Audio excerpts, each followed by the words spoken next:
Hello, mga kamaster, maraming salamat po sa lahat ng tumatangkilik ng Number 1 Supreme Warrior. Paki-follow and subscribe mga master para sa mga susunod pang mga kabanata. Number 1 Supreme Warrior. Kabanata 2781. Basahin ang mga patakaran bago ka umatake. Ang sino mang kumilos sa bulwagan na ito ay aatakehin ng aura ng Purple Soul Hole ng walang pagkiling. Ang pahirap ay sasapit sa kanilang kaluluwa. Pakiramdam ni Jordan ay nabuhusan siya ng malamig na tubig nang marinig ang mga salitang iyon, at napawi ito sa kanyang galit na ulirat. Mabilis na hinawakan ni Manfred ang braso ni Jordan mula sa kanyang likuran. Huwag ka ngang masyadong magpagod, Jordan. Ang Black Sun City ay isang kayamanan na naiwan noong sinaunang panahon. Napakahina ng ating mga antas ng lakas sa ngayon, at hindi tayo maaaring sumalungat sa mga batas ng Purple Soul Hole. Naninigas ang mukha ni Jordan habang pilit na pinipigilan ang kanyang galit. Malamig niyang tiningnan si Jackie, nagngangalit ang kanyang mga ngipin habang sumisigaw, "Hindi ako makikialam sa isang patay na tulad mo." Tumawa si Jackie, hindi nabigla sa kanyang sinabi. Nakakunot ang noo ni Manfred habang sinasabi, "Mukhang confident ka, brat. Posible bang hindi mo ilalagay ang iyong kamay sa Purple Soul Plate at hindi makipaglaban sa amin?" Nanlaki ang mga mata ni Jordan sa hula ni Manfred. Pakiramdam niya ay nahulaan niya ang mga intensyon ni Jackie, na nagpapanik sa kanya. Sumigaw siya, "Patuloy kang mangarap. Kahit na hindi talaga kami umatake, mapipilitin ka pa rin niya sa Purple Soul Plate nang hindi gumagamit ng anumang mga kasanayan. Huwag mag-isip na subukan ang anumang maliit na trick." Seryosong tumango si Manfred. Sa pagkakataong iyon, bigla siyang may naisip. Kinuha niya ang isang tableta mula sa kanyang storage ring habang nakangiting sinabi niya, "Ang tabletang ito ay tinatawag na Soul Melting Pill, at sa pag-inom nito, mararamdaman mong nag-aapoy ang iyong kaluluwa na parang inihaw sa apoy ng impyerno kung hindi ka umiinom ng antidote sa loob ng 1 oras. Yung sakit ay hindi isang bagay na maaari mong ihambing sa pisikal na sakit, syempre. Kahit na matipuno, sinanay na mga lalaki ay magdurusa ng labis pagkatapos inumin ang tabletang ito at sundin ang aming mga tagubilin sa huli. Hindi mo ito matatakasan." Natawa si Jackie sa kanilang mga pagbabanta, hindi isinasapuso ang kanilang mga salita. Sa simula, wala siyang planong iwasan ang buhay at kamatayang labanan. Isinulat ng The Purple Soul Plate na ang mananalo lamang ang makakakuha ng mga kayamanan sa loob ng Purple Soul Hole, at si Jackie ay hindi pumasok sa Black Sun City para lamang sa pamamasyal. Siya ay naghahanap ng mga kayamanan upang makatulong na mapabuti ang kanyang lakas. Tinaas niya ang isang kilay at sinabing, "Hindi mo kailangang mag-aksaya ng oras para isipin ang lahat ng iyon, hindi ko kailanman binalak na hindi sumali sa laban na ito. Lahat ng dapat sabihin ay nasabi na. Hindi na kailangang ipagpaliban pa ang mga bagay-bagay." Kaya naglakad si Jackie patungo sa Purple Soul Plate. Habang nakatulala pa yung dalawa, nilagay niya yung kamay niya sa plato. Ang Purple Soul Plate ay biglang naglabas ng mga sinag ng purplish gold light sa sandaling ilagay ni Jackie ang kanyang kamay dito, at pinaliwanagan nito ang kanang kamay ni Jackie. Lumingon si Jackie na nakakunot ang noo. "Handa na ako. Mag-aaksaya pa ba kayong dalawa ng oras?" Sa wakas ay nag-react sina Manfred at Jordan, novel drama. Lumagpas sa inaasahan nila ang ugali ni Jackie. Pareho silang sigurado na susubukan ni Jackie ang isang bagay laban sa kanila, ngunit ang tanga ay talagang mas sabik kaysa sa kanila. Kumunat ang noo ni Jordan. Dahil nagawa na iyon ni Jackie, magmumukha silang maliit kung mag-aaksaya pa sila ng oras. Kabanata 2782. Lumingon si Jordan upang tumango kay Manfred habang naglalakad siya sa kabilang bahagi ng Purple Soul Plate, inilagay din ang kanyang kamay sa plato. Katulad ng nangyari kanina, binalot ng purple rays ng liwanag ang kamay niya nang gawin niya iyon. Isang malakas na dagandong ang narinig, at sabay na natigilan ang tatlo. Bago pa man sila makapag-react, 2 sinag ng dark purple na liwanag ang tumakip kina Jordan at Jackie. Sa sumunod na segundo, pareho silang nawala sa bulwagan. Ito ay isang hindi kapani-paniwalang baog na mundo. Maliban sa dilaw na lupa sa lupa, wala nang ibang makita sina Jackie at Jordan. Pag-angat ng kanilang mga ulo, ang tanging nakikita nila ay ang lilang kalangitan na sumasaklaw sa lahat. Nabasa na nila ang mga patakaran sa Purple Soul Plate, at alam ni Jackie na ipapadala sila sa ibang mundo para sa isang labanan hanggang sa kamatayan. Gayunpaman, nagulat siya na ang labanan ay ginawa ng paisa-isa. Sa sandaling iyon, isang malalim na tinig ang narinig sa himpapawid, na nagsasabing, ang tagal ng laban ay magiging kasing haba ng kandila. Sa oras na kailangan para masunog ang kandila, ang sinumang pumatay ng mas maraming Purple Soul Beast ay mananalo. Napabuntong hininga si Jackie, ramdam na ramdam niya ang init ng sandaling iyon. Maaaring kinakabahan siya sa mga kompetisyon na nakaharap niya noon, ngunit hindi niya naramdaman ang pressure na nararamdaman niya sa sandaling ito. Dahil na rin siguro sa time limit, pati na rin ang hindi niya makitang Jordan. Biglang nagsimulang lumitaw sa paligid niya ang isang madilim na kulay ube na ambon. Biglang gumalaw ang ambon, natakpan ang lahat kasama si Jackie sa gitna. Sumimangot si Jackie, bumunot ng dark gray na espada mula sa mustard seed habang inihahanda ang sarili. Nagsimula siyang makarinig ng kaluskos, parang may nabasag. Ang malalim na lilang ambon sa paligid niya lalong sumikip, at lalong nagsalubong ang mga kilay ni Jackie. Makalipas ang ilang saglit, biglang kumalat ang ambon. Noon ay napansin ni Jackie na isang napakaraming mga hayop na pawang nabuo sa mga hiyas na kulay lila, ay nabuo sa paligid niya. Ang mga hiyas ay transparent din. Kung hindi nakita ni Jackie ang facial features ng mga halimaw sa ulo, iisipin ni Jackie na lahat sila ay mineral lang. Siguradong iyon ang mga purple soul beast na pinag-usapan ng purple soul plate. Ang mga hayop na purple soul ay halos kalahating tao ang taas, na may mga hilera ng ngipin na nakapila sa kanilang mga bibig. Ang mga halimaw na ito ay nakatitig kay Jackie, na para bang sila ay nakatitig sa kanilang biktima. Parang gusto na nila siyang paghiwalayin. Ginang yugto ng likas na antas. Huling yugto ng likas na antas. May mga spring solidifying realm beast pa nga. Sabi ni Jackie sa sarili. Sa isang sulyap, mayroong mahigit 100 purple soul beast sa paligid niya, at karamihan sa purple soul beasts ay nasa gitna o nasa huling yugto ng likas na kaharian. Mas kaunti ang mga spring solidifying realm beast, ngunit ang kanilang bilang ay hindi dapat kutsain. Pakiramdam ni Jackie ay nahihirapan siya. Kaya niyang magpumiglas kung ang mga halimaw na ito ay sumugod sa kanya ng buo. Mahirap lumaban ng higit sa bilang. Kahit gaano pa siya kalakas, napakaraming halimaw ang kailangan niyang harapin. Huminga ng malalim si Jackie at inalis ang nakakabahalang mga iniisip sa kanyang isipan. Patuloy na gumagalaw ang kanyang mga kamay habang mabilis na nabuo ang mga seal, at sa isang iglap, lumitaw ang 75 soul swords sa harap ni Jackie. Kumaway si Jackie, at ang 75 soul swords ay nagsanib sa isa, naging isang kulay abo-itim na liwanag na namuo sa paligid ng kanyang kulay abong espada. Nagsimulang umungol ang kulay abong kinang. Tiniyak ni Jackie na siya ay nasa pinakamabuting kalagayan, at 10 sa mga purple soul beast ang nagsimulang sumugod kay Jackie. Kabanata 2783. Sa 10 hayop, siya ay nasa gitnang yugto ng likas na antas at isa sa huling yugto. Lahat sila ay naglabas ng kanilang mga pangil habang marahas na nakatitig kay Jackie. Nakahinga ng maluwag si Jackie nang makilala ang sitwasyon, at ang kanyang pag-aalala na ang lahat ng mga hayop na ito ay land against siya ng buo ay hindi totoo. Sa lahat ng mga ito ay nahahati sa mga batch, ang labanan ay magiging mas madali para sa kanya. Sumugod siya habang ang dalawang kamay ay nasa hawakan ng espada. Sigaw niya habang umiindayog patungo sa 10 purple soul beast. Ang pagsira sa void ay naging isang slash na mabilis na tumakbo patungo sa 10 purple soul beast sa isang nakikitang bilis. Ang itim na slash ay naging hugis gasoklay sa gitna ng hangin, na mukhang mga 9 metro ang lapad. Kahit na walang matinding enerhiya na nag-iba mula sa slash, patuloy itong umusad. Ang 10 purple soul beasts, gayunpaman, ay kumilos na parang hindi sila nababahala tungkol sa kamatayan, na si Jackie lang ang kailangan nilang harapin. Ang dumadagindong na slash ay nakipagsagupaan laban sa 10 purple soul beast, ngunit ang matalim na slash ay nasira sa mga depensa ng purple soul beast sa isang iglap. Ang ikinagulat ni Jackie ay ang mga katawan ng mga purple soul beast ay mukhang solid, ngunit sila ay gumuho na parang papel matapos silang tamaan ng Destroying the Void. Ang Destroying the Void ay isang soul attribute attack na maaaring maglasla sa katawan ng isang tao at diretso sa kaluluwa, ngunit hindi ito tunay na humarap ng ganoong kalaking pisikal na pinsala. Ang pamamaraan na ito ay dapat na tumama sa mga purple soul beast tulad ng dati, na tumama sa kanilang mga kaluluwa sa pamamagitan ng pagdaan sa kanilang mga katawan. Ngunit hindi ito nangyari tulad ng inaakala ni Jackie. Nagsimulang magpakita ng napakalaking mapang wasak na kapangyarihan ang Destroying the Void ng Hamampus ito sa mga hayop. Hindi man lang tumagal ng ilang segundo ang mga nilalang bago sila nabasag sa ilalim ng lakas ng Destroying the Void. Ang 10 hayop ay nawala sa manipis na hangin. Mabilis ang bilis kaya nagulat si Jackie. Iba ba ang mga komposisyon ng katawan nila sa inaasahan ko? Sabi ni Jackie na nakakunot ang noo. Samantala, sa isa pang nakahiwalay na espasyo, ang 10 purple soul beast ay umaatake sa Jordan, na matapang na humarap sa kanila ng may determinadong ekspresyon. Siya ay hindi kapani-paniwalang malapit kay Philip, at ginamit pa nila ang parehong mga kasanayan. Pinalibutan ng mga spatial shards ang Jordan.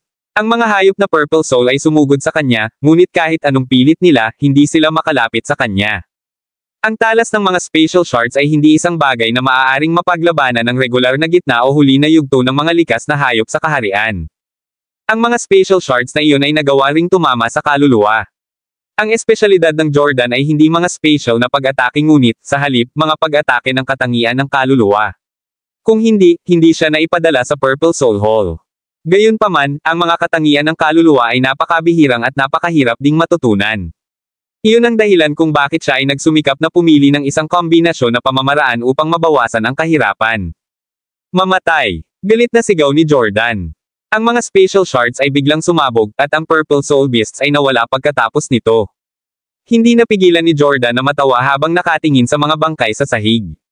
Ang 10 Purple Soul Beast ay maaaring medyo mahirap harapin, ngunit mabilis niyang tinapos ang mga ito sa loob lamang ng ilang segundo.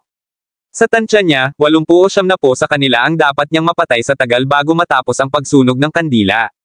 Sumilay sa kanyang isipan ang imahe ni Jackie, at sinumpa niya ito, ang tanggang mahilig lang magyabang. Sa kaunting lakas ni Jackie, magiging kahanga-hanga kung makapatay pa siya ng 10 sa mga hayop. Pagkatapos ng lahat, si Jackie ay nasa gitnang yugto lamang ng likas na antas sa totoong mundo sa karamihan. Kabanata 2784.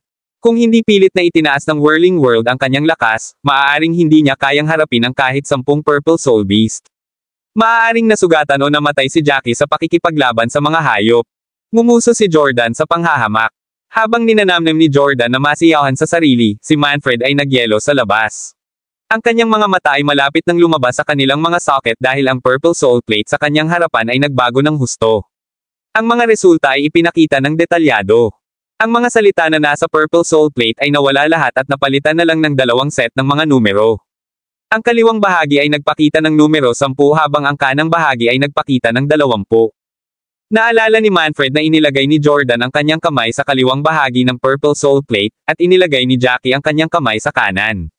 Nangangahulugan ito na ang mga resulta ni Jordan ay nasa kaliwa, habang ang mga resulta ni Jackie ay nasa kanan. Si Jackie ay nagkaroon ng 2 beses na score ni Jordan, at hindi nagkakamali ito para kay Manfred. Naalala niya ang naramdaman niya nang pumasok silang dalawa. Napakasigurado niya na matatalo si Jackie, ngunit hindi lang si Jackie ang tatamaan ng Purple Soul Lightning, kundi si Jordan, sa halip, ang matatamaan. Nanlamig si Manfred sa kinatatayuan, ayaw maniwala sa kanyang nakikita. Nagsimula pa siyang magtaka kung mali ba ang naalala niya, na nasa kaliwa ang score ni Jackie habang nasa kanan naman ang score ni Jordan. Nanginginig ang kanyang mga labi, at namumula ang kanyang mga mata. Paano ito nangyayari? May mali ba sa Purple Soul Plate? Sinubukan ni Manfred na pakainin ang sarili ng mga dahilan. Habang lumilipis ang oras, ang mga numero sa Purple Soul Plate ay patuloy na nagbabago habang parehong ginawa ni na Jackie at Jordan ang lahat ng kanilang makakaya upang patayin ang mga Purple Soul Beast. Nagtiwala silang dalawa sa kanilang sarili. Hindi man nila makita ang resulta ng kanilang kalaban, naniniwala sila na hindi kasing husay ng kanilang kalaban. Si Jordan, sa partikular, ay pinapatay ang mga Purple Soul Beast habang ipinapalagay na si Jackie ay babagsak na may mga pinsala. Naniniwala siyang hindi man lang makakapitan si Jackie hanggat hindi nawawala ang apoy ng kandila, sa paniniwalang tatapusin siya ng mga halimaw bago iyon. Habang pinag-iisipan niya iyon, mas masaya si Jordan at mabilis siyang nag-execute ng skill pagkatapos ng skill. Kahit na patuloy niyang iniuubos ang kanyang tunay na lakas, walang pakialam si Jordan. Pagkatapos ng lahat, ang mga resulta ni Jackie ay magiging mas mababa kaysa sa kanya, gayon pa man. Walang tunay na dahilan para patayin niya ang pinakamaraming Purple Soul Beast hanggat kaya niya. Napaawang ang labi ni Jordan nang biglang sumigaw, tapos ka na dito, tanga. Mayroon akong isang Earth Rank technique, habang ikaw ay isang alchemist lamang. Marahil mayroon kang isang dilaw na antas ng diskarte sa karamihan. Ibang klase ka sa akin. Paano mo maiisip na hindi mo kailangang matakot? Bakit mo naisip na mas malakas ka sa akin? Si Jackie ay isang payaso lamang. Siya ay nagkaroon ng apdo na maging kayabastos dahil lamang sa hindi niya alam ang kanyang lugar. Sa kasamaang palad para kay Jackie, hindi niya alam kung gaano kalakas ang mga alagad ng Unbreaking Pavilion. Marahil ay napagtanto niya kung gaano siya kawalang silbi. Walang alinlangan na aalis si Jordan sa espasyong ito kasama ang isang patay na si Jackie kapag natapos na ang buong tagal para sa hamon na ito. Sa kabilang espasyo, pinakawalan ni Jackie ang kanyang mga laslas nang makita niya ang kanyang sarili na nakaayon na sa labanan. Kahit na mayroong maraming Purple Soul Beast, ito ay palaging isang nakapirming bilang ng mga beast na dumarating sa kanya. Ang lahat ng ito ay nasa saklaw ng mga kakayahan ni Jackie. Pinatay niya ang Purple Soul Beasts batch by batch. Pagkatapos ng lahat, gumamit siya ng Ultimate God level technique, at ang technique ay nasa ikalawang yugto na. Nadouble man ang Purple Soul Beast na kanyang kinaharap, kakayanin niya ito. Masyadong malakas ang Destroying the Void, at ang katawan ng komposisyon ng Purple Soul Beasts ay napakahina din sa mga pag-atake na batay sa espiritu. Ang kapangyarihan ng Destroying the Void ay kitang-kita laban sa mga halimaw na ito. Sa sandaling tamaan sila ng mga laslas, sila ay gumuho na parang papel. Kabanata 2785.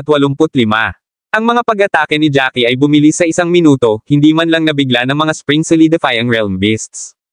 Kung tutuusin, kaya niyang pumatay ng maagang yugto ng Spring Solidifying Realm Beasts at Warriors noong siya ay nasa huling yugto ng likas na antas. Maaaring napaamo ang kanyang lakas sa sandaling iyon, ngunit mas malakas siya kaysa dati. Bumalik sa Purple Soul Hall, tinakpan ni Manfred ang kanyang bibig, natagpuan ang kanyang sarili na hindi makapagbigay ng pangungusap sa mahabang panahon. Ang pagkakaiba sa mga resulta ng parehong lalaki ay lumalawak lamang. Malapit nang matapos ang pag-aapoy ng kandila, at ang kaliwang bahagi ay nasa 71 hayop habang ang kanang bahagi ay nagpapakita ng 200. Si Jackie at Jordan ay dapat na nagpalit ng mga posisyon para magkaroon ng kahulugan ang mga resulta, ngunit si Manfred ay nababalot pa rin ng pag-aalala. Kung walang mali sa Purple Stone Plate, na ang kaliwang bahagi ay kumakatawan sa Jordan habang ang kanang bahagi ay kumakatawan kay Jackie, kung gayon ang lahat ay gagawin para sa ang natalo sa kompetisyong ito ay kailangang magbayad ng kanyang buhay. Bulong ni Manfred sa sarili, may mali sa Purple Stone Plate, dapat meron. Ang kanilang mga posisyon ay dapat na inilipat. Oo, dapat iyon. Kung hindi, paano madodoble ang resulta ng brat na iyon kay Jordan? Imposible. Ang lalaking iyon ay walang iba kundi isang alchemist, habang si Jordan ay isang panloob na disipulo ng Unbreaking Pavilion at isang nangungunang rango, sa gayon. Paano siya may kukumpara kay Jordan? Nag-rumbled si Manfred habang sinusubukan niyang i-hype si Jordan. Ang oras ay halos tapos na, at ang mga resulta ng kanan at kaliwang panig ay higit pa o hindi gaanong tiyak. Ang kaliwang bahagi ay huminto sa 80, habang ang kanang bahagi ay huminto sa 240. Ito ay maliwanag kung paano ang parehong mga lalaki ay magkahiwalay ng mundo. Sa sandaling iyon, naging magulo ang paghinga ni Manfred habang tahimik na nagdarasal. Sa sandaling iyon, ang Purple Soul Plate ay naglabas ng lilang glow, at isang sinag ng liwanag ang lumitaw kung saan nawala si Jordan kanina. Tumalo ng puso ni Manfred habang nanlalaki ang mga mata na nakatingin sa direksyon niya. He silently mumbled, ang left side dapat ang score ni Jackie. Ito ay dapat na. Nang kumalat ang lilang liwanag, nakita ni Manfred ang isang napakapamilyar na figure. Malawak ang ngiti sa mukha ni Jordan habang tinitingnan ang bawat bahagi ng isang panalo. Nang mawala ang ilaw, nakita niya ang kanyang junior na nakatitig sa kanya ng nanlalaki ang mga mata. Akala niya ay masaya at may respeto ang tingin ni Manfred sa kanya, ngunit sa halip ay nakatingin sa kanya si Manfred na may kakaibang tingin sa inaasahan niya. Hindi kapani-paniwalang nanlaki ang mga mata ni Manfred, at baka sa mukha niya ang pagkabigo at kawalan ng pag-asa. Nagulat ito kay Jordan. Bakit ganyan ang tingin ni Manfred sa kanya? May nangyari kaya? Sa sandaling iyon, hindi maiwasan ni Jordan na mag-alala. Bago niya maisip kung ano ang nangyari, ang kulay ube na kumikinang sa kanang bahagi ay kumalat nang lumitaw ang figure ni Jackie sa harapan ni Jordan. Nang mga sandaling iyon ay umasim ang mukha ni Jordan na parang kamamatay lang ng kanyang ama. Ang clown ay nakaligtas pagkatapos ng lahat. Dapat niyang ituring ang kanyang sarili na mapalad na nakaligtas siya laban sa isang pag-atake ng 10 Purple Soul Beast. Siya ay dapat na galit na tumatakbo para sa kanyang buhay sa espasyong iyon. Kung hindi, hindi sana nabuhay si Jackie. Sa isiping iyon, minisyon ni Jordan si Jackie ng masama. Kabanata 2786. Brat, siguradong nahirapan ka sa paghabol ng mga Purple Soul Beast. Huwag mong isipin na hindi ko alam kung gaano kakaawa-awa ang itsura mo habang hinahabol ka dahil lang sa umasta ka na parang wala kang pakialam. Walang imek na tumingin si Jackie kay Jordan pagkatapos niyang marinig iyon. Pagkatapos noon ay napatingin siya kay Manfred na nasa harap ni Jordan. Ang kanilang mga ekspresyon ay hindi kapani-paniwalang iba sa sandaling iyon. Panay ang pagkibot ng mga labi ni Manfred at tila marami siyang gustong sabihin. Wala sa mood si Jordan na pakialaman si Manfred. Sa halip, ang mata ni Jordan kay Jackie. Gusto niyang makita kung paano papatayin ng kidlat si Jackie. Gusto niyang makita kung mananatiling kalmado pa ba si Jackie kapag nangyari iyon. Mula sa sandaling nakita niya si Jackie ay nagkaroon ng hindi kapani-paniwalang pagtitiwala mula sa sandaling pumasok siya. Kahit na sa tingin ni Jordan ay nakakatawa ito, gusto pa rin niyang makitang madapa si Jackie. Hindi namatay si Jackie sa liblib na espasyo, na naramdaman ni Jordan na isang malaking awa. Gayunpaman, hindi kapani-paniwalang tiwala si Jordan sa sandaling iyon. Kahit na hindi namatay si Jackie sa liblib na espasyo, malapit nang mamatay si Jackie doon. Mamamatay pa rin si Jackie, walang puwang para magpumiglas si Jackie. Ang ikinagulat niya ay ang katotohanang hindi nagpakita ng anumang senyales ng takot si Jackie matapos marinig iyon. Sa halip, mukhang natuwa si Jackie. Bahagyang napaawang ang labi ni Jackie habang nakatingin sa kanya si Jackie na may mapanuksong ekspresyon. Pagkaraan ng ilang sandali, biglang sinabi ni Jackie, hindi mo ba alam ang sarili mong resulta? Hindi mo ba alam kung ilang Purple Soul Beast ang napatay mo? Ang mga salita ni Jackie ay naging sanhi ng kakaibang pakiramdam ni Jordan. Anong ibig sabihin ni Jackie? Si Jackie ay kumikilos na parang siya ang nanalo, habang si Jordan ay natalo. Si Jordan ay hindi kapani-paniwalang bigo kay Jackie. Nilinggan niya si Manfred, gusto niyang simulan din ni Manfred ang pangungutya kay Jackie. Gayunpaman, muling natigilan si Jordan nang makita ang ekspresyon ni Manfred. Ito ay dahil si Manfred ay nakatingin sa kanya ng walang pag-asa. Kahit sino ay maaaring sabihin na si Manfred ay maraming gustong sabihin, ngunit hindi. Nagsimulang maguluhan si Jordan. Bakit ganyan ang tingin ni Manfred sa kanya? May hindi ba siya alam? Kumunat ang noo ni Jordan, hindi na napigil ang magtaas ng boses habang sinasabi, Manfred, bakit ka ganyan makatingin sa akin? May nangyari kaya? Sabihin mo lang. May tinatago ka ba talaga sa akin? Nanginginig ang katawan ni Manfred nang lumingon siya para titigan ng masama si Jackie. Sa mga mata niya, si Manfred ay parang gusto niyang paghiwalayin si Jackie. May mga bagay talaga na dapat niyang sabihin, ngunit hindi niya magawa. Pagkaraan ng ilang sandali, itinuro ni Manfred ang likod ni Jordan, the Purple Soul Plate has your results. Ikaw dapat ang nasa kaliwa, habang si Jackie ang nasa kanan. Tingnan mo lang sarili mo. Muling natigilan si Jordan sa sinabi ni Manfred. Ano ang sinabi ni Manfred? Bakit kailangan niyang tingnan ang mga resulta? Hindi ba sila halata? Mas magaling kaya si Jackie sa kanya. Gayunpaman, walang sinabi si Jordan tungkol doon. Lumingon siya para tingnan ang Purple Soul Plate sa likod niya. Sa sandaling iyon, mayroong 2 numero sa plato. Sa gilid niya ay malinaw na 180, samantala, 240 ang nasa panig ni Jackie. Nang makita niya iyon ay parang tinamaan ng kidlat si Jordan, hindi man lang siya nakakurap. Sumagi sa isip niya ang sinabi ni Jackie. Hindi ba niya alam kung ilang halimaw ang napatay niya? Siyempre, ginawa niya. Eksaktong 80 ang napatay niya.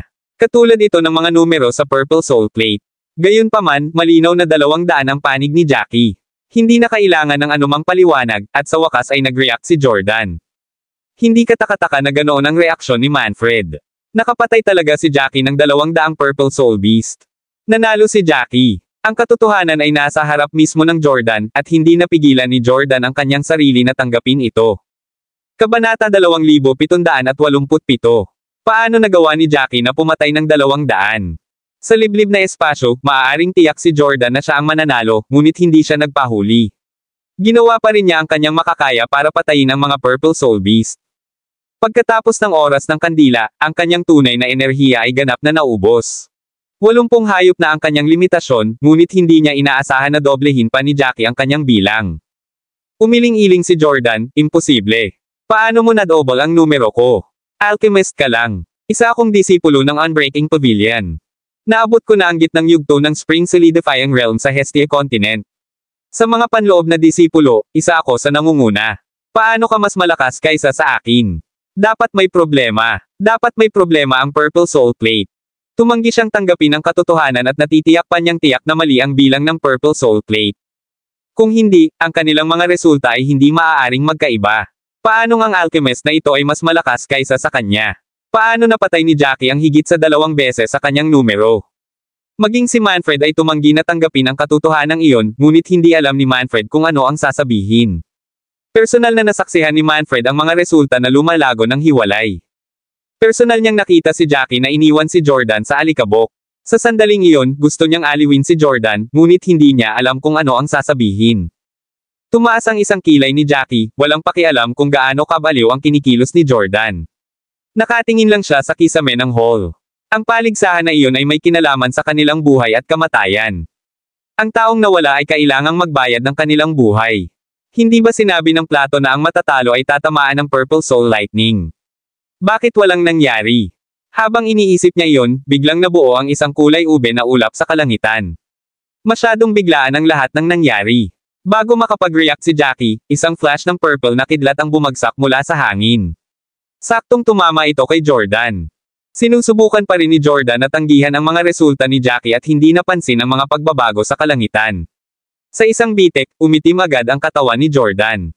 Nanlaki ang mga mata niya, at nanlamig ang buong katawan niya sa pwesto. Lumingon si Jackie at nakitang hindi na gumagalaw ang dibdib ni Jordan.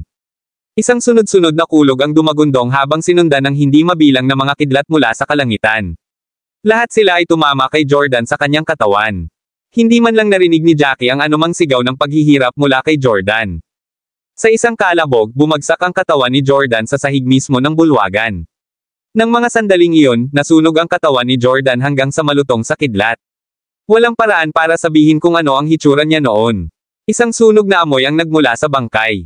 Hindi napigilan ni Jackie na tumaas ang isang kilay habang umuurong.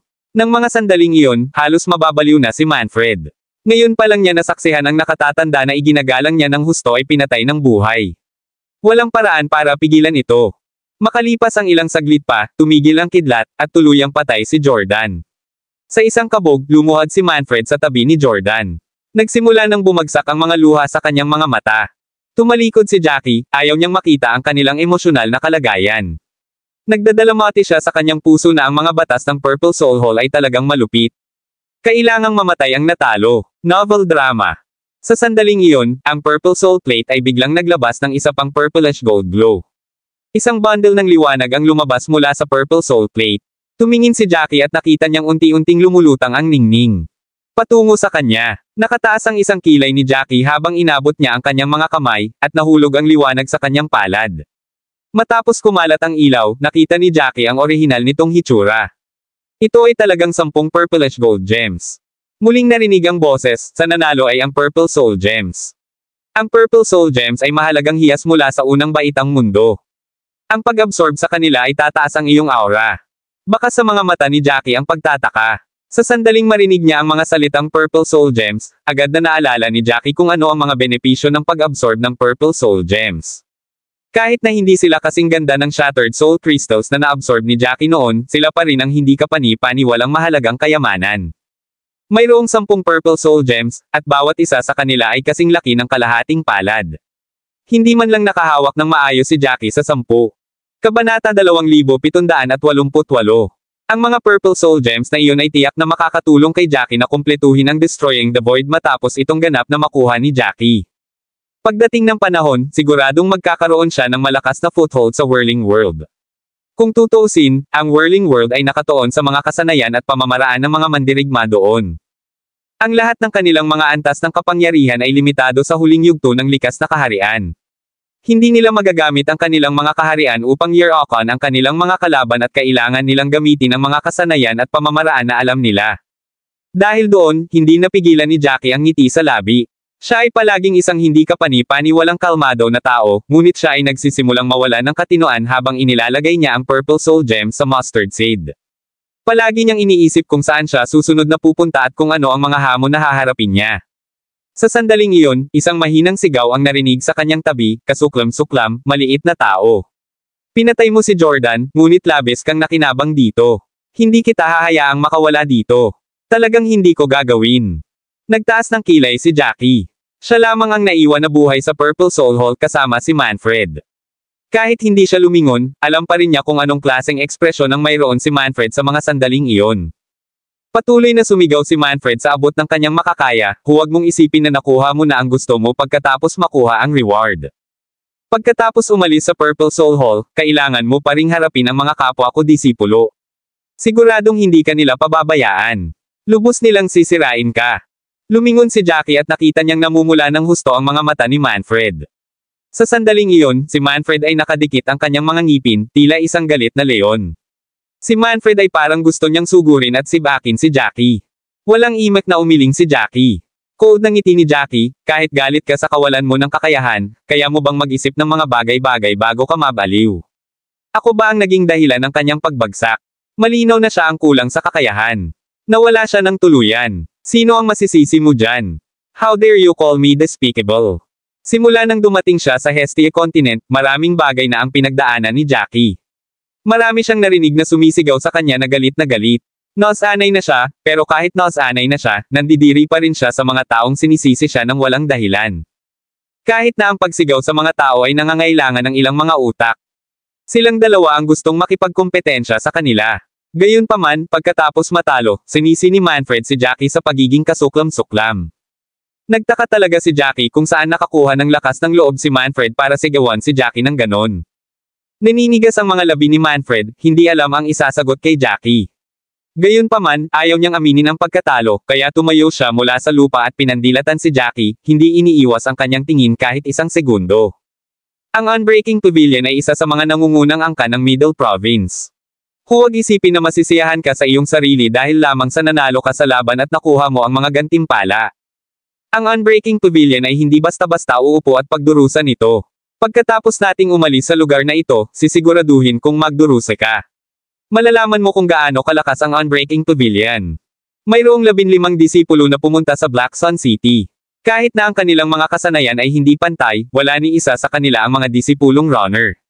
Lahat sila ay panlabas at panloob na mga alagad. Kahit na ang isang panlabas na alagad ay higit pa sa sapat upang harapin ang isang regular na tao. Kahit na malakas si Jackie para makuha ang dobleng resulta ng Jordan, hindi iyon nangangahulugan ng anuman. Ang mga numero ay ganap pa rin. Pagkatapos umalis sa Purple Soul Hall, tiyak na titipunin niya ang lahat ng kapwa niya disipulo para palibutan si Jackie. Gaano man kalakas si Jackie, walang paraan na makakatakas si Jackie sa napakaraming umaatake. Higit pa rito, tahimik na napagpasyahan ni Manfred na hindi niya hahayaan.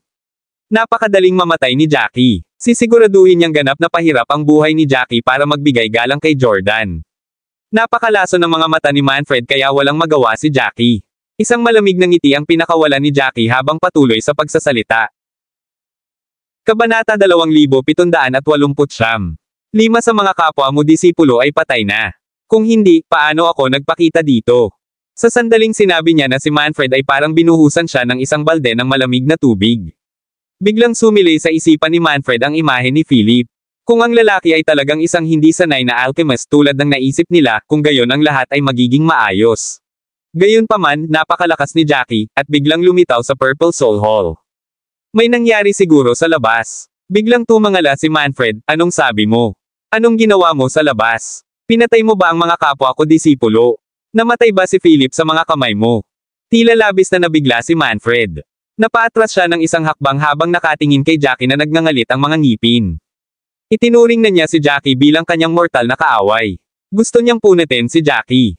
Jackie, tama ba? Hindi kita bibitawan. Talagang hindi ko gagawin. Tumaas ang isang kilay ni Jackie, pakiramdam niya ay mababaliw na si Manfred sa mga sandaling iyon. Ayaw na niyang mag-abala pa sa pakikitungo kay Manfred. Sa sandaling iyon, ang mga tunog ng ilang mekanismo na gumagalaw sa paligid ay maririnig sa paligid ng Purple Soul Hall, na nagpasindek sa kanilang dalawa. Excited na tumingin sa paligid ang dalawa. Wala pa ring pagbabago sa kanilang paligid, ngunit hindi tumitigil ang pagklik at kaluskos. Ang mga tunog ay isang malinaw na senyales na may magbabago. Habang puno ng kalituhan ang dalawa, biglang bumaril ang kulay ube na ambon sa kanilang paligid. Agad na lumipat ang dalawa sa gitna, sinusubukang iwasan ang lilang ambon. Walang nakakaalam kung ano ang lilang ambon. Sa sandaling iyon, isinantibi nila ang palaban nilang mga puso habang pinagmamasdan ang paligid. Maaaring punong-puno ng galit at puot si Manfred sa sandaling iyon, ngunit isinantibi pa rin niya ang mga emosyong iyon. Kung tutuusin, mas mahalaga ang sarili niyang buhay. Hindi pa siya nasa oras para kunin ang bangkay ni Jordan o ilayo ito sa lilang ambon. Nang makita ni Jackie kung gaano kamakasarili si Manfred, bigla siyang nakaramdam ng sobrang saya. Si Manfred ay mukhang handa na siyang ipaglaban si Jackie hanggang kamatayan kanina. Para bang may malalim siyang relasyon kay Jordan. Gayunpaman, ang lahat ng mga ugnayang iyon ay tila nakalimutan sa isang mahalagang sandali. Sanay na si Jackie sa mga ganyan. Naramdaman na lang niya na nakakatuwa ito. Sa isang maikling panahon, ang lilang ambon ay nakapalibot na sa kung saan-saan maliban sa kanilang dalawa. Dahan daw ang napansin ni Jackie na tila may sariling isip ang lilang ambon. Sinadya nitong umiwas sa kanilang mga katawan, natatakpan lang kung saan-saan. Kumunat ang noo ni Jackie. Sa sandaling iyon, tinakpan ng kulay abong ambon ang kanyang paningin sa lahat maliban sa kanyang sarili. Gayunpaman, naririnig pa rin niya ang kanyang paligid. Kapansin-pansing mas balisa si Manfred kaysa kay Pain. Matapos malabo ang paningin ni Manfred, si Manfred ay nagsimulang lumunok ng maririnig. Kabanata 2770. Ano ba te? Bakit napakaraming purple mist? Ano ang sinusubukan nitong gawin? Malalason kaya ang ambon na ito? Mamamatay ba ako sa pagkalason dito? Hinayaan na niyang mapuno ng takot at pagkabigla ang kanyang puso. Wala na siyang pakialam sa sarili niyang dignidad. Takot siyang mamatay doon. Walang sinabi si Jackie habang nag-flash sa kanyang isipan ang mga pag-iisip. Naalala pa niya ang nabasa niya sa Purple Soul Plate. Pagkatapos manalo, makakakuha siya ng reward at ipapadala sa pangalawang lokasyon. Whoosh! Biglang may narinig na malakas na hangin sa tabi niya. Biglang dumating ang bulk zone ng hangin. Parehong nawala sa hangin sina Jackie at Manfred. Sa kabutihang palad, laging nakaalerto si Jackie at hindi nabugbog sa lupa. Hindi ganoon kapalad si Manfred. Matapos mapalibutan ng lilang ambon si Manfred ay naiwan lamang na may takot at pagkabigla sa kanyang isipan. Hindi siya nahulog sa ivory floor ng Purple Soul Hall, ngunit sa putik sa halip. Pagtingin sa paligid, ang kisame ng Purple Soul Hall ay naging asul na langit. Sila ay nasa isang malaking lambak na nasa gitna nito. Sa paligid nila ay may malalaking bundok. Bulong ni Manfred sa sarili, saan ang lugar na ito? Nalipat ba ako? Nag-flash din sa isipan ni Jackie ang ideyang iyon, ngunit ibinasura niya ang ideyang iyon pagkatapos mag-isip ng ilang sandali. Sigurado si Jackie na hindi siya nadala. Sa buong panahon, hindi nasira ang espasyo. Ang paligid niya ang nagbago, at hindi ang sarili niya. Umakyat si Manfred mula sa lupa habang gulat na tumingin sa paligid. Nawala na ang bangkay ni Jordan na parang wala na. Sa sandaling iyon, medyo pinagsisihan ni Manfred ang mga bagay-bagay. Kanina pa siya natarante para protektahan ang sarili. Hindi pa niya nakuha ang katawan ni Jordan. Nakakunot ang noo ni Jackie habang pinagmamasdan ang paligid. Nang tumingin siya sa harapan niya, nanigas ang buong katawan niya. Biglang narinig ang mga ungol ng dalawang mabangis na hayop. Natural na narinig din ito ni Manfred. Nang tumingin sila sa pinanggalingan ng tunog, nakita nila ang dalawang Purple Soul Beast na mas matangkad sa mga tao sa harapan nila. Malinaw na napansin ng mga Purple Soul Beast silang dalawa. Gayunpaman, sa ilang kadahilanan, sila ay nagngangalit lamang sa Jackie at Manfred sa isang babala. Hindi sila gumagalaw. Agad na hinugot ni Jackie ang kanyang kulay abong espada mula sa mustard seed, naghahanda para sa labanan.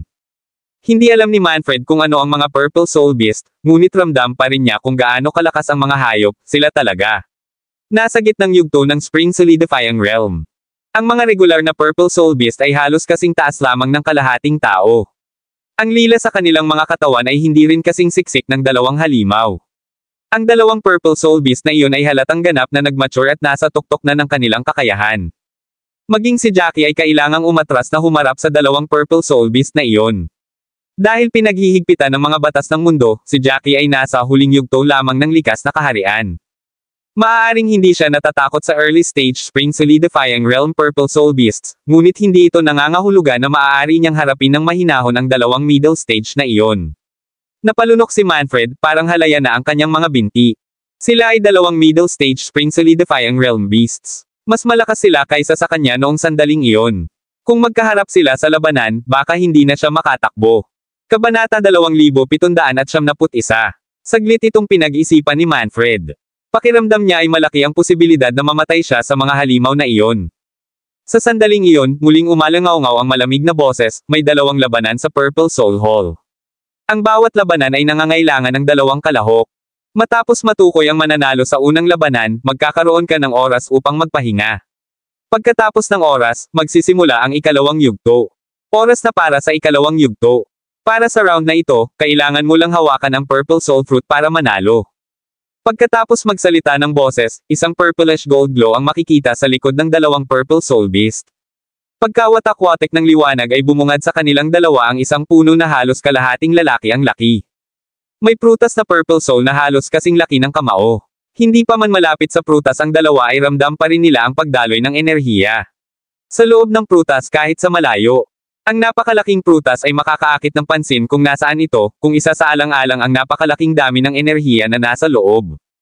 Kahit na ang pinakamalakas na angkan ay makikipag-away dito. Nang tingnan ni Manfred ang prutas, bumibilis din ang kanyang paghinga. Naikuyom niya ang kanyang mga kamao habang ipinasya niyang kunin ang prutas. Kung kakainin niya ang prutas, tiyak na mapapaayos niya ng buo ang kanyang sarili at mapabuti. Matapos lumabas sa Whirling World sa loob ng 2 taon, maaari pa siyang maging isang napiling disipulo. Isang napiling disipulo lamang ang maaaring ituring na isang tao na nasa ubod ng Unbreaking Pavilion. Sa pinakamasama, sila ay magiging isang matanda sa hinaharap. Sa pag-iisip tungkol sa kanyang magandang kinabukasan, hindi man lang napigilan ni Manfred ang ngiti sa kanyang mukha. Nakalimutan pa niya kung gaano kahirap makuha ang Purple Soul Fruit. Nagpatuloy sa pagsasalita ang malamig na boses matapos magpakita ng interes ang dalawa. Ang pangalawang laban ay ang huling laban na dadaanan mo sa Black Sun City. Ang sino mang humipo sa prutas na Purple Soul ang siyang mananalo. Ang mananalo ay ilalabas kaagad sa Purple Soul Hall. Ipapadala ka sa plaza na iyong narating, at ang Purple Soul Fruit ang magiging reward mo. Lalong natuwa si Manfred matapos marinig iyon. Tumaas ang isang kilay ni Jackie, pakiramdam niya ay may tinatago sa likod nito. Bumantong hininga siya bago siya nagtanong ng malakas, ano ang mangyayari sa taong nananatili. Sa totoo lang, nagtatanong lang si Jackie. Hindi niya inaasahan ang malamig na boses na isasagot sa kanya. Pagkatapos ng lahat, ang Black Sun City ay isang lungsod na naiwan noong sinaunang panahon. Ang lahat ng mga mekanismo dito ay dumaan sa libu-libong taon. Walang paraan na may nabubuhay. Gayunpaman, hindi siya makapaniwala na nakatanggap siya ng tugon. Ang malamig na boses ay mahinahong sinabi, ang taong nananatili ay mananatili rito magpakailanman. Kung sabay ninyong hinawakan ang prutas, desidido kayong dalawa na manalo ng magkasama. Pareho kayong ipapadala sa plaza, at ang prutas na Purple Soul ay mahahati sa dalawa. Ang naunang bahagi ay eksakto kung ano ang nahulaan ni Jackie, ngunit ang huling bahagi ay may higit pa. Kahit na ito ay hindi gaanong tunog, ang Black Sun City ay talagang hindi isang paraiso. Ang natalo sa unang laban ay agad na binawian ng buhay. Napakalupit ng mga alituntunin, kaya paano magiging maaway ng ikalawang yugto. Kung sabay nilang hinawakan ang prutas, desidido silang manalo at sabay silang papalabas. Tiyak na hindi yun isang bagay na parang kung ano ang gagawin ng Purple Soul Hall.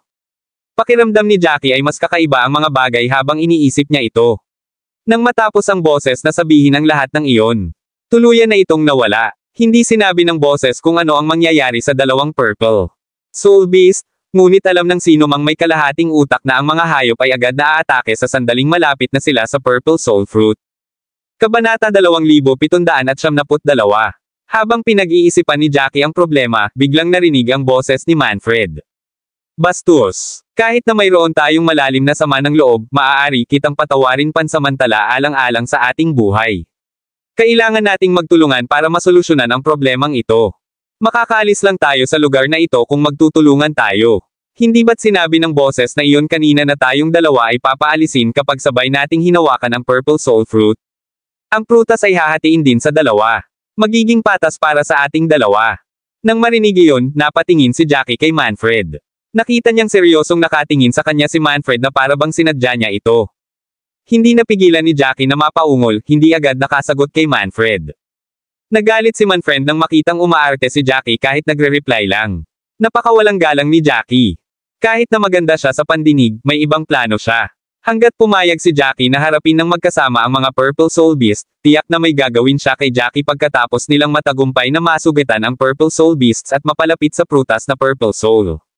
Kailangan siya ang unang humipo ng prutas. Siya na lang ang tatakas at kunin ang bunga para sa sarili niya.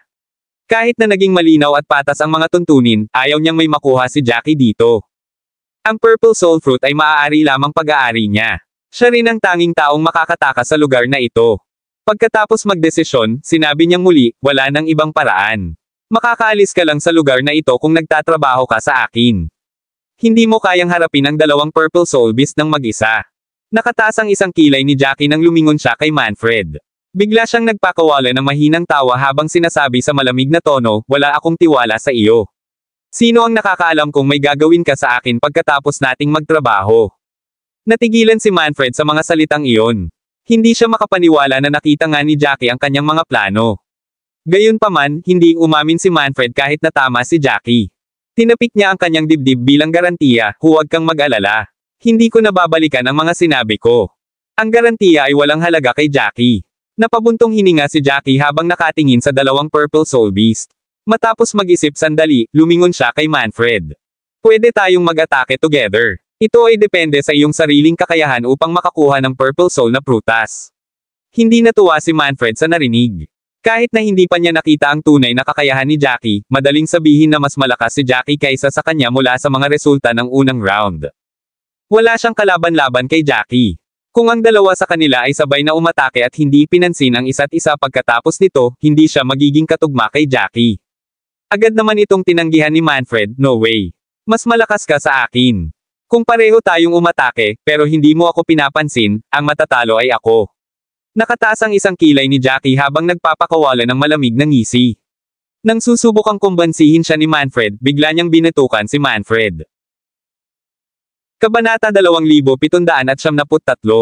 Ang mga batas ng kalawakan ay isinaaktibo. Medyo malapit na siya kay Manfred sa simula. Sa biglaang kilos ni Jackie, nasa harap niya si Manfred sa isang segundo. Hindi inaasahan ni Manfred na bigla siyang aatakihin ni Jackie. Bago pa man siya makagawa ay nakaramdam siya ng matinding pananakit sa kanyang likod. Isang napakalaking puwersa ang naramdaman sa kanyang likuran, at siya ay bumaril pasulong sa dalawang Purple Soul Beast na parang sako na ibinabato. Naintindihan naman agad ni Manfred ang ginagawa ni Jackie. Hindi niya maiwasang sampain ng malakas, kasuklam-suklam at walang hiyang tao. Hindi kita papakawalan ng basta-basta. Puputulin kita. Ilang beses na ring narinig ni Jackie ang mga salitang ganyan. Hinayaan lang niya ang mga salita na lumampas sa kanya, wala man lang pakialam. Si Manfred ay isa pa ring panloob na disipulo ng Unbreaking Pavilion. Hindi man siya makapag-react sa unang pag-atake ni Jackie, nagawa pa rin niyang mabilis na ayusin ang sarili at pigilan ang forward flying momentum. Gayunpaman, huli na ang lahat. Sa sandaling bumaril si Manfred patungo sa dalawang Purple Soul Beast, napagdesisyonan na ni Manfred na nakawin ang Purple Soul na prutas, at agad na umatake. Gayunpaman, nadismaya si Jackie nang makitang ang mga Purple Beast ay talagang umaatake sa ibang mga target. Napakunot ng noo si Jackie, hindi niya inaasahan na mabibigo ng ganoon ang kanyang plano. Naisip niya na madali niyang makukuha ang Purple Soul na prutas kasama si Manfred bilang isang kalasag. Ang hayop sa kaliwa ay sumugod pa kanan kay Manfred, habang ang isa sa kanan ay sinugod si Jackie ng napakabilis. Ito ang unang pagkakataon na nakaharap si Jackie sa isang halimaw na nasa gitnang yugto ng Spring Solidifying Realm. Ang kanyang lakas ay pinaghihigpitan pa nga. Wala siyang lakas ng loob na magpigil. Ang 75 Soul Swords ay napalitan ng isa sa hangin. Gamit ang isang wave ng kanang kamay ni Jackie, ang higanteng Soul Sword ay ganap na sumanib sa kanyang kulay abong espada. Ang Destroying the Void ay ang pinakadakilang trump card ni Jackie. Ibinuko ng halimaw ang bibig habang galit na umungol kay Jackie. Itinaas nito ang mga kuko kay Jackie, dahilan para magsalubong ang kanyang mga kilay.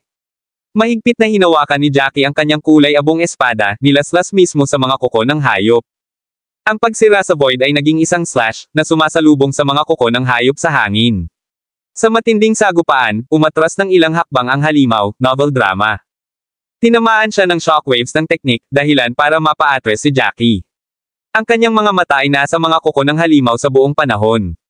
Gusto niyang makita kung kaya niyang saktan ang halimaw ng buong puwersang pag-atake. Bahagyang nanginginig ang kanang kuko ng hayop. Kung titignan, maraming galo sa kanang kuko. Ang sugat ay may mga labi na kulay abong itim, na tila nalason. Ang sugat sa puting kuko ay patuloy na gumagaling, ngunit ito ay hindi kapani-pani walang mabagal. Ang Purple Soul Beast ay sumigaw ng matinding paghihirap. Puno ng galit ang mga mata nito, parang nagalit kay Jackie. Kumunat ang noo ni Jackie. Ang mga resulta ay malayo sa inaasahan niya. Naisip niya na ang hampas ay mapipigilan man lang ng halimaw na gamitin ang kanang kuko nito. Gayunpaman, ang kanang kuko ay nasugatan lamang. Hindi nabali ang mga buto. Napabuntong hininga si Jackie habang umasim ang ekspresyon. Mukhang kailangan niyang baguhin ang mga plano niya. Kailangan niyang tapusin ang mga bagay ng mabilis. Ang pag-iisip ay nag-flash lamang sa kanyang isipan nang magsimulang umatake ang halimaw. Kahit na ang welga ni Jackie ay nasugatan ng hayop, hindi ito nakaapekto sa lakas ng susunod na pag-atake ng hayop. Kabanata 2774. Ang Purple Soul Beast ay makapag-isip din para sa sarili. Masasabi nitong hindi pa rin sanay si Jackie sa lakas niya ngayon. Gusto nitong gamitin ang pagbabagong iyon para atakihin siya muli. At least, gusto nitong saktan si Jackie. Ang Purple Soul Beast ay napakabilis. Naging sanhi ito ng tibok ng puso ni Jackie nang ipikit niya ang kanyang mga mata at agad na isinaaktibo ang mga batas ng kalawakan.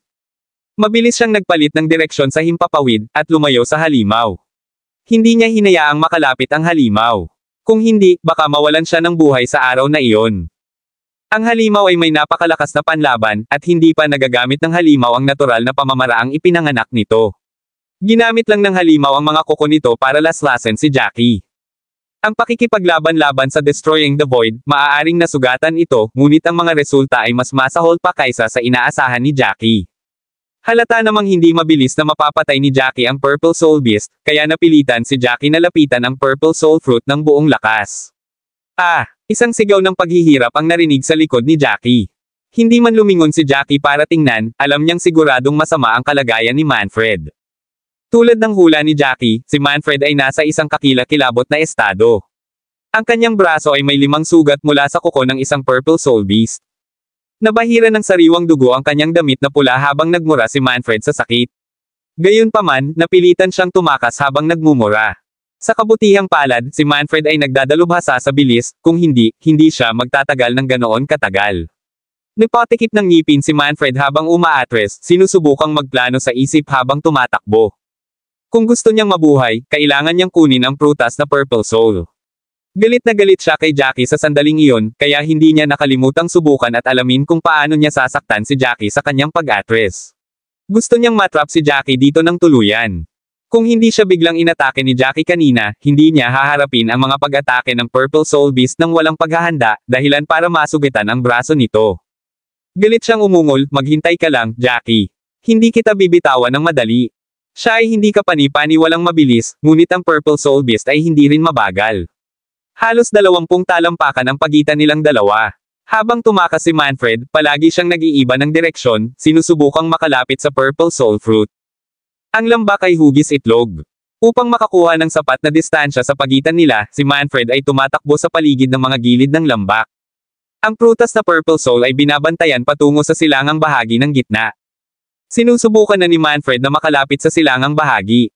Hanggat mapanatili niya ang isang ligtas na distansya mula sa hayop, matagumpay niyang makukuha ang Purple Soul na prutas. Hanggat maaari niyang makuha ang Purple Soul na prutas, hindi magtatagal hanggang sa matagumpay siyang makaalis doon. Pagkatapos magdesisyon, malamig niyang sinulyapan si Jackie. Napansin niyang nakikipaglaban pa rin si Jackie sa isa pang halimaw, at agad siyang natuwa. Paano kung mas malakas si Jackie kaysa sa kanya? Mas mabilis siya kay Jackie. Hanggat nahawakan niya ang Purple Soul Fruit, mananatili si Jackie dito magpakailanman. Excited siyang nagbago ng direksyon sa isang iglap. Gayunpaman, sa sandaling iyon, ang Purple Soul Beast ay biglang tila bumilis. 30 talampakan ng layo ay biglang pinaikli sa 20 talampakan. Labis na natakot si Manfred doon. Agad niyang sinubukang magtago sa ibang lugar, halos hindi niya maiwasang atakihin. Gayunpaman, sa sandaling iyon, mas malayo na siya sa prutas na Purple Soul, at napilitang maghanap ng isa pang pagkakataon. May kakaibang nangyari noon. Matapos baguhin ni Manfred ang kanyang direksyon, pinababa ng Purple Soul Beast ang bilis nito. Noon napagtanto ni Manfred na ang Purple Soul Beast ay biglang aatake hanggat malapit siya sa prutas, at kailangan niyang magpalit ng direksyon. Kabanata 2775, na naging sanhi ng pagkawala ng pag-asa ni Manfred. Hindi niya kayang ituloy ang pagtakbo ng ganoon. Ang kanyang tunay na enerhiya ay mauubos sa kalaunan. Ang Purple Soul Beast ay mas malakas kaysa sa kanya at tiyak na may mas totoong enerhiya. Sa sandaling maubos ang kanyang tunay na enerhiya, mahaharap siya sa kamatayan. Gayunpaman, ang Purple Soul Beast ay tiyak na bigla siyang aatake kung gusto niyang makalapit.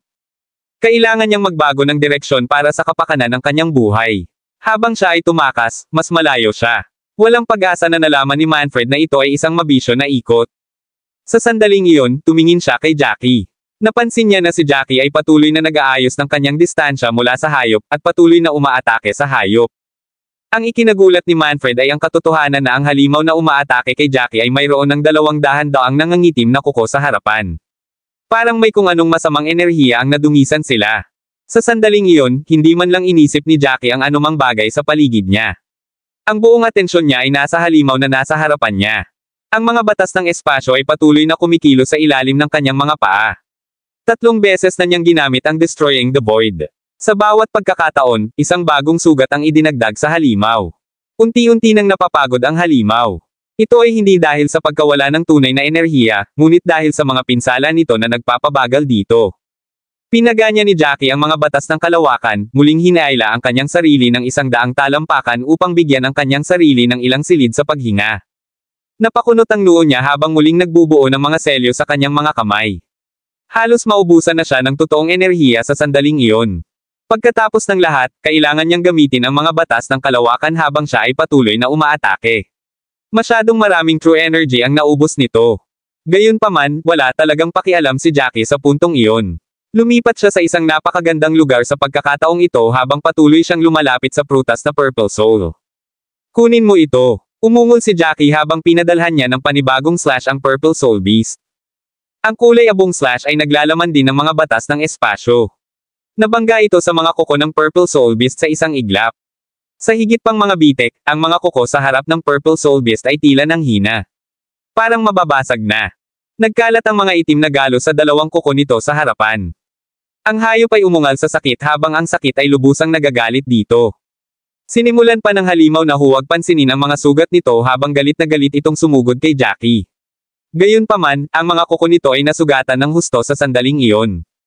Kahit galit na galit itong sumugod sa kanya, mas mabagal pa rin ito dahil sa mga sugat nito. Matapos mapagtanto na ang Purple Soul Beast ay nagsimulang bumagal, biglang nagpakawala ng isang matagumpay ng ngiti si Jackie. Siya ay nagtrabaho ng napakatagal para sa tiyak na sandali. Sa malamig na ungol, lumingon si Jackie at sinugod mismo sa Purple Soul Fruit. Kahit gaano pa kalakas ang mga dagandong sa likod niya, hindi naman naapektuhan si Jackie. Pagkatapos ng lahat, ang Purple Soul Beast ay hindi makasabay kay Jackie sa kasalukuyang bilis nito. Makalipas ang maikling sandali, sa wakas ay nasa tabi na ni Jackie ang Purple Soul Fruit. Lahat ay nakita na ni Manfred, dahilan para mabaliw si Manfred. Hindi niya inasahan na biglang mag-iiba ng direksyon si Jackie matapos makipaglaban sa Purple Soul Beast sa loob ng mahabang panahon, bigla siyang lumapit sa Purple Soul Tree. Kailangan lang niyang abutin ang Purple Soul Fruit. Hindi. Isang malakas na sigaw ang pinakawalan ni Manfred. Sa sandaling hinawakan ni Jackie ang prutas, matutukoy ni Jackie ang panalo, at mananatili siya magpakailanman sa espasyong ito. Kung mag-isa lang siya, naghihintay na lang siya ng kamatayan. Pagkaalis ni Jackie, sisirain siya ng dalawang halimaw pagkatapos maubos ang kanyang tunay na enerhiya. Kabanata 2796. Gayunpaman, wala siyang magawa kahit gaano pa siya kalakas sumigaw. Inabot na ni Jackie ang kanyang kamay patungo sa prutas na Purple Soul. Sa pag-abot niya ay napalingon din si Jackie kay Manfred. Nakikita ni Manfred ang malalim na tingin ng pangungutya sa mga mata ni Jackie. Nakatingin si Jackie kay Manfred na parang si Manfred ang tulala. Noon napagtanto ni Manfred na noon pa man ay tulala ang tingin sa kanya ni Jackie. Sa pagsisimula ng round, sinubukan pa ni Manfred na magkaroon ng isang alyansa, sinusubukang sabihin na ang tanging paraan upang manalo ay sa pamamagitan ng pagtutulungan. Sa totoo lang, may iba siyang plano, at nakita na ni Jackie ang mga ito. Sa huli, naging kasangkapan siya para makaakit ng atensyon. Pakiramdam ni Manfred ay pinaglaruan siyang parang clown. Gayunpaman, huli na para sabihin ang anuman. Nahawakan na ng kamay ni Jackie ang prutas na Purple Soul. Sa sandaling hinawakan ni Jackie ang prutas, bumalot sa kanya ang isang bundle ng purple na ambon, at nawala siya sa susunod na segundo. Napapikit si Manfred sa kawalan ng pag-asa. Wala nang paraan para makatakas si Manfred. Nang magsimulang mag-distort ang espasyo, sa wakas ay nakahinga ng maluwag si Jackie. Ang huling labanan ay hindi kapani-paniwalang mahirap. Ito ay mas mahirap kaysa sa unang round. Thankfully, nanalo pa rin siya sa huli. Sa totoo lang, ang mga alituntunin ng ikalawang laban ay parehong sumusubok sa pagkatao ng isang tao at sa kakayahan ng isang tao. Kahit na mayroong panuntunan na nagpapahintulot sa kanila na ibahagi ang prutas na Purple Soul, marami ang pipiliin na kunin ang Purple Soul Fruit para sa kanilang sarili kapag nahaharap sa pang-akit nito. Si Jackie ay hindi kailanman nagplano na magtrabaho kasama si Manfred mula sa simula. Galit na si Manfred kay Jackie kaya hindi niya magawang makatrabaho si Manfred. Sa isang mahalagang sandali, tiyak na may gagawin si Manfred kay Jackie. Iyon ay isang bagay na maaaring malaman ng sinuman. Kaya naman, pagkatapos marinig ni Jackie ang mungkahing iyon mula kay Manfred, nag-isip agad siya ng ibang plano. Ipapabugin niya sana ng apoy si Manfred habang sinusubukan niyang makalapit sa prutas. Gayunpaman, hindi niya inaasahan na ang dalawang Purple Soul Beast ay tahasang inihanda para i-target silang dalawa. Ang pagharap sa kahit isang Purple Soul Beast ay hindi naging kasing dali ng inaakala niya. Matapos mag-flash sa isip ni Jackie ang pag-iisip, dahan-daang naglaho ang lilang ambon na nakapalibot kay Jackie nang bumagsak siya sa lupa sa kanyang mga paa. Nang muli siyang makakita ng malinaw ay napansin niyang kanina pa siya nakarating sa maliit na plaza. Siya lang ang tao sa plaza ng mga sandaling iyon. Napakatahimik na naririnig niya ang sarili niyang paghinga. Sa paligid ng plaza ay naroon pa rin ang maraming kulay na mga ilaw. Napabuntong hininga si Jackie, nagpapahinga. Iniisip niya kung gaano karaming tao ang makakatakas sa Black Sun City. Maliban sa mga disipulo ng Unbreaking Pavilion, may ilang dosenang mga Wandering Warriors na pumasok sa Black Sun City. Sa huli, hindi niya alam kung gaano karaming tao ang makakalabas. Ang mga mandirigma na may iba't ibang katangian ay mapupunta sa iba't ibang lugar. Hindi niya alam kung ang mga lugar na iyon ay magkakaroon ng iba't ibang panuntunan mula sa Purple Soul Hall. Matagal na naglalaro sa isipan ni Jackie ang iba't ibang ideya. Sa wakas ay umiling siya at itinapon ang mga ito. Ano man ang mangyari, ang buhay o kamatayan ay nakasalalay sa kanilang sarili. Inabot ni Jackie ang kanang kamay. Nasa kanyang palad ang prutas na Purple Soul na may malabong kulay ube. Ang makakapal na halimuyak ng prutas ay umaatake sa kanyang ilong na nagpapataas ng kanyang gana. Kung hindi pa sapat si Jackie, baka nakainan niya ito sa isang lagok. Nagmamadali niyang inilagay ang prutas sa mustard seed. Ang prutas na Purple Soul ay tiyak na kamangha-mangha, ngunit kung lulunukin niya ito ng buo ngayon, siya maaaring sumabog dahil sa sobrang karga ng enerhiya. Ayaw niyang gumawa ng mababang uri ng pagkakamali na ganoon. Matapos makapasok sa Purple Soul Hall, nawalan siya ng oras. Hindi niya alam kung ilang oras na ang lumipas, ni hindi niya alam kung nasaan si Rudy. Kabanata 2777. Binigyan ni Jackie ng huling sulyap ang plaza bago siya tumungo sa mga tarangkahan ng lungsod. Hindi lang siya nakakuha ng malaki mula sa Black Sun City, nakakuha din siya ng ilang mahalagang balita. Napilitan siyang muling magplano ng kanyang mga galaw sa hinaharap. Pagkalabas ng lungsod, agad na ginamit ni Jackie ang voice transfer array para makipag-ugnayan kay Rudy. Ilang saglit lang ay nakita na si Rudy na tumatakbo palapit sa kanya. Nanlaki ang mga mata ni Rudy habang sinusukat ni Rudy si Jackie ng ilang beses, ayos ka talaga. Talagang hinahayaan kong gumala ang mga iniisip ko nitong mga ilang araw. Palagi akong nag-aalala sa'yo. Napataas ang kilay ni Jackie, these few days. Gaano katagal ako doon? Itinaas ni Rudy ang 4 na daliri, 4 na buong araw na. Buong oras na akong naghihintay sa labas ng lungsod. Nag-aalala ako na baka may makapansin sa akin. Nag-set up pa ako ng isang simpleng obscuring array. Takot ako nitong nakaraang 4 na araw. Napansin ko na walang lumabas sa Black Sun City sa 4 na araw na iyon. Ikaw lang ang lumabas. Tumaas ang isang kilay ni Jackie habang lumilipad ang kanyang iniisip. Hindi niya inaasahan na 4 na araw na ang lumipas. Kahit na hindi niya talaga nasubaybayan ang oras pagkatapos pumasok sa Purple Soul Hall, naisip niya na ito ay isang araw lamang. Gayunpaman, 4 na araw na ang lumipas sa aktwal na mundo. Nasira kaya ang oras sa Purple Soul Hall? Gayunpaman, walang saysay na pag-isipan ang problemang iyon. Isa pa ang napansin ni Jackie. Nakakunot ang noo niya habang same time na nagtanong, no one's exit in the past 4 days. Maliban sa akin, walang lumabas, maging ang mga alagad ng Unbreaking Pavilion. Seryosong tumango si Rudy, kung may nakita akong ibang lumabas, hindi ako mag-aalala sa'yo. Ang iyong mga kasanayan ay malinaw na makita pagkatapos ng lahat. Kahit na ang pinakamalakas sa mga disipulong iyon ng Unbreaking Pavilion ay hindi makakapantay sa iyo. Gayunpaman, lumipas ang mga araw, at walang lumabas. Natural lang na nagsimula akong mag-alala. Medyo marami na rin ang dumarating sa Black Sun City nitong mga nakaraang araw.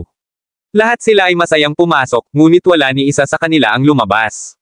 Napakunot ang kilay ni Jackie, hindi ba unang lumabas ang mga alagad ng Unbreaking Pavilion? Tiyak na nakipag-usap sila tungkol sa mga patakaran noon. Kung hindi kailanman nagpadala si Philip ng anumang kapalit batay sa mga patakaran sa loob. Dahil sa sinabi ni Jackie, nanlaki ang mga mata ni Rudy habang nag-aalalang itinanong ni Rudy kung ano ang nasa loob. Napabuntong hininga si Jackie, walang itinatago kay Rudy habang sinasabi niya kay Rudy ang lahat ng nangyari. Matapos marinig iyon ni Rudy, napanganga siya habang nakatingin sa Black Sun City na puno ng takot. Hindi niya inasahan na ang mga alituntunin sa lungsod ay magiging malupit na ang matatalo ay mawawala ng buhay. Hindi man sinabi sa rules na ang matatalo ay mamamatay sa second round, pareho pa rin ang resulta sa first round. May mawawalan ng buhay, at may makakakuha ng gantimpala at makatakas. Bahagyang kinilig si Rudy, no wonder walang lumabas. Mukhang karamihan sa kanila ay patay na. Ang mga mandirigma ng katangian ng kaluluwa ay mas kaunti sa bilang kumpara sa anumang iba pang katangian. 3 lang kayong nasa Purple Soul Hall. Kabanata 2778. Marami pang mandirigma para sa iba pang mga katangian. Posible na ang isang malaking bahagi sa kanila ay namamatay sa bawat pag-ikot. Tuwang-tuwang pumasok ang mga gumagala-gala na mandirigmang iyon, ngunit talagang walang tunay na mga larangan ng enerhiya sa loob para pagbutihin nila ang kanilang sarili. Sa halip, pumasok sila sa isang palasyo na naghahangad ng kanilang buhay. Lalong natakot si Rudy habang iniisip iyon. Sa sobrang pangamba niya ay namutla siya. Tumaas ang isang kilay ni Jackie, tinapik si Rudy sa balikat, ngunit hindi nakahinga si Rudy. Tumalikod si Rudy at hinaila ang braso ni Jackie, salamat sa pagpigil mo sa akin kanina. Kung hindi, siguradong namatay na ako. Sa pagkakataong iyon, nasa buong lugar ang iniisip ni Rudy. Pagkasabi noon ay iniba niya ang topic, may hindi pa rin ako naiintindihan. Hindi ba't may nagsabi na may totoong mga larangan ng enerhiya sa loob ng Black Sun City? Walang nagsabi na ito ay magiging mapanganib. Batay sa sinabi ng mga taong iyon noon, ang totoong larangan ng enerhiya ay tila isang paraiso para sa pagtaas ng lakas ng isang tao. Gayunpaman, walang mga totoong field ng enerhiya pagkatapos mong pumasok, at tumugma lang pagkatapos ng laban. Nagsisinungaling ba ang mga taong iyon? O lahat ba kayo ay ipinadala sa ibang lugar dahil sa iba't ibang katangian ninyo? Umiling si Jackie, same time na sumagot, pagkatapos kong pumasok, wala pa akong narinig tungkol sa totoong mga larangan ng enerhiya. Saan nanggaling ang balita? Maaari bang ang totoong mga larangan ng enerhiya ay naging isang malawak na termino? Umiling si Rudy, ibig mo bang sabihin ang totoong larangan ng enerhiya ay ang buong Black Sun City? Jackie pursed his lips helplessly, hindi ko talaga alam. Pagkapasok ko sa Purple Soul Hall, hindi ko na talaga inisip yun. Sino ang nakakaalam kung ano ang ibig sabihin ng totoong mga larangan ng enerhiya? Sino ang nakakaalam kung saan nanggaling ang chismis? Kumunat ang noo ni Rudy, hindi nila maisip kung ano ang totoong energy field sa bandang huli. Gayunpaman, wala sila sa mood para malaman ang mga bagay sa puntong iyon. Sa pag-iisip tungkol dito, walang magawang sinabi ni Rudy, hindi tulad ng kailangan kong malaman kung saan eksakto ang totoong mga larangan ng enerhiya. Pakiramdam ko ay may kakaiba sa buong bagay. Napakaraming sikreto ang nasa harapan natin, ngunit hindi natin maisip ang mga bagay-bagay. The moment secrets were brought up, nagbago ang ekspresyon ni Jackie. Nakataas ang kilay niya habang kinukwento ang lahat ng nalaman niya sa dalawa kay Rudy. Natigilan si Rudy pagkatapos niyang marinig iyon. Pagkaraan ng ilang sandali, sa wakas ay sinabi niya, kaya ang mga nakatataas sa Phoenix Valley ay mayroon ng mapa ng Whirling World, at malamang na maraming alam ang mga sekreto ng mundo. Bakit wala man lang silang sinabi sa amin? Sa wakas, kailangan nating makipagpunyagi sa mundong ito na parang langaw na walang ulo. Ang mga sekreto ng Black Sun City ay maaaring nalaman na ng mga nakatataas. Itinago lang tayo sa dilim. Tumanggaw si Jackie, sang-ayon ako sa sinabi mo. Mayroong ilang mga bagay na ganap na nakatago sa amin, ngunit kami ay halata na sa lahat ng mga taong iyon. Sa ilang kadahilanan, ayaw nilang sabihin sa amin ang anuman. Galit na galit si Rudy nang mabalitaan niya ito, hindi ba sila kasuklam-suklam? Kahit na ayaw nilang ibigay sa amin ang kumpletong mapa, dapat ay binigyan nila kami ng ilang mahalagang impormasyon. Maaaring sinabi nila sa amin kung saan ang mga mas mapanganib na lugar o kung saan mayroong mas mahahalagang bagay. Makakatipid kami ng kaunting pagsisikap. Gayunpaman, wala silang sinabi sa amin. Hindi kaya dahil wala tayo sa Inner Valley at hindi isang core member ng Phoenix Valley. Umiling si Jackie, maraming beses na niyang pinag-isipan ang bagay na iyon. Nagkaroon ng maraming haka-haka sa bawat oras. Nagpakawala siya ng buntong hininga habang nakakunot ang noo. Kabanata 2799. Sa tingin ko ang pinakapangunahing dahilan ay hindi tayo kasama sa mas malaking grupo. Kaya naman inilihim nila sa amin ang mga sikretong iyon. Sa pakikinig sa sinabi ni na Jordan at Manfred, ito ay talagang isang bagay na alam na ng maraming tao. Si Jordan ay isang panloob na disipulo, ngunit alam niya ang tungkol dito. So ibig sabihin ang sikreto ay hindi gaanong nababantayan. Malamang alam din ito ng mga panloob na disipulo ng Phoenix Valley. Dapat alam na ng mga alchemist na kasama ng mas malaking grupo ang tungkol dito. Rudy pursed his lips unhappily, kaya kami ay hindi kasama dahil nagdesisyon kaming hindi sumunod sa kanila. Hindi ka ba pinapabore ni Elder Maurice? Kahit na hindi niya masabi sa iyo ang lahat, dapat ay sinabi niya sa iyo ang ilan sa mga ito. Gayunpaman, wala siyang binanggit mula sa simula. Parang wala siyang masyadong alam sa Whirling World. Umiling si Jackie, inabot ang tapik sa balikat ni Rudy, huwag mong hayaang gumala masyado ang iniisip mo. Malalaman natin ang ilang bagay sa huli. Sa totoo lang, tapos na ang relasyon ko sa Phoenix Valley. Ang lambak ng Phoenix ay hindi talaga nagbigay sa akin ng anumang mga mapagkukunan, at nabayaran ko na ang anumang mga utang na maaari kong magkaroon. Dahil wala silang masyadong tiwala sa akin, hindi ako mag-abala sa ilang bagay. Natural na may ibig sabihin si Jackie sa likod ng kanyang mga salita, at napagtanto rin ito ni Rudy. Nilinggan ni Rudy si Jackie at bumulong, aalis ka ba sa Phoenix Valley pagkatapos ng Whirling World tulad ko? Tumaas ang isang kilay ni Jackie at sinabing, malamang hindi na ako babalik. Gayunpaman, hindi ko sinasabing bumalik sa Phoenix Valley o hindi. Pinag-uusapan ko kung ano ang dapat nating gawin kung makatagpo tayo ng sino man mula sa Phoenix Valley pagkatapos nito. Tumangala si Rudy doon, at sinabing, makikilala pa ba natin ang mga tao mula sa Phoenix Valley? Napaawang ang labi ni Jackie sa sobrang inis. Pakiramdam niya tuloy ay kalahating gumagana ang ulo ni Rudy. Minsan, parang alerto si Rudy, pero minsan parang tulala si Rudy. Walang magawang paliwanag ni Jackie, kung magpapatuloy tayo, tiyak na makikilala natin ang mga tao ng Phoenix Valley. Alam na ng Phoenix Valley ang mga sekreto noon pa man, dapat nilang malaman kung nasaan din ang mga pangunahing lugar sa Whirling World. Baka naghihintay na sila sa lahat ng lugar na iyon. As long as we keep on going forward in the Whirling World, we'll meet them eventually. Napabuntong hininga si Rudy, na hindi kusang loob, ayoko ngang makihalubilo sa kanila. Feeling ko tuloy mas nananakot pa sila kesa sa ibang clan. Matapos sabihin ang lahat ng dapat niyang sabihin, wala na talagang dahilan si Jackie para manatili. Muli niyang nilinggan ang Black Sun City. Katulad pa rin ng dati ang hitsura ng Black Sun City. Ang kulay abong itim na pader nito ay sumasakop sa buong lungsod. Sa una, ang Black Sun City ay kumakatawan sa isang hiwa ng pag-asa. Gayunpaman, ito ngayon ay tila isang mabangis na hayop na naghihintay ng biktima na pumasok sa kanyang bibig. Ang 4 na araw ay hindi masyadong mahaba, at hindi rin ganoon kaikli. Hindi niya alam kung gaano karaming tao ang nakapasok sa lungsod, ngunit si Jackie lang ang nakalabas. Tumanggi si Jackie na maniwala na siya lang ang makakalabas ng lungsod. Kabanata 2777.